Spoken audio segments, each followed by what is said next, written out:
দায়ুস কাকে বলা হয়, এদের পরিণতি কি জানতে চাই।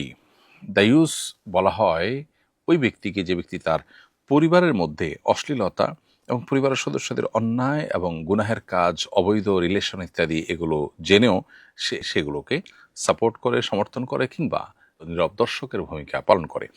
নবী সাল্লাল্লাহু সাল্লাম বলেছেন, সালাসাতুন কদ হারামাল্লাহু আলাইহিমুল জান্নাত, 3 শ্রেণীর ব্যক্তির উপর আল্লাহ তাআলা জান্নাত হারাম করে দিয়েছেন। এই 3 শ্রেণীর ব্যক্তিকে আল্লাহ জান্নাত দিবেন না, জান্নাত তাদের জন্য হারাম করে দেওয়া হয়েছে। তার ভিতরে 1 নম্বর হলেন মুদমিনুল খামার, অর্থাৎ যে ব্যক্তি মাদকাসক্ত, মাদক পান করে নিয়মিত, এটা তার অভ্যাসে পরিণত হয়েছে। 2 নম্বর হলো ওয়াল আক, যে ব্যক্তি মা বাবার অবাধ্য নাফরমান। আর 3 নম্বর হলো ওয়া আদ-দায়ুস, দায়ুস ব্যক্তি আল্লাযী ইউকিরু ফি আহলিহি আল খাবাস, যে ব্যক্তি তার পরিবারের মধ্যে নোংরামি এবং অশ্লীলতা, অন্যায়, জেনা, ব্যভিচার এগুলোকে দেখেও না দেখার ভান করে এবং সে কোনো প্রকার সেগুলোর বিরুদ্ধে অবস্থান নেয় না। অতএব এই ব্যক্তিকে বলা হয় দায়ুস এবং তার ঠিকানা জাহান্নাম। এই হাদিসটি মুসনাদ আহমদে বর্ণিত হয়েছে। আল্লাহ তাআলা আমাদেরকে দায়ুস সহ অন্য যে 2টি প্রকার আছে যেগুলো মানুষকে জান্নাত হারাম হওয়ার ক্ষেত্রে ভূমিকা রাখে, আল্লাহ সেই দুশ্চরিত্র বা খারাপ অভ্যাস থেকে, খারাপ গুণ থেকে আমাদেরকে হেফাজত করুন।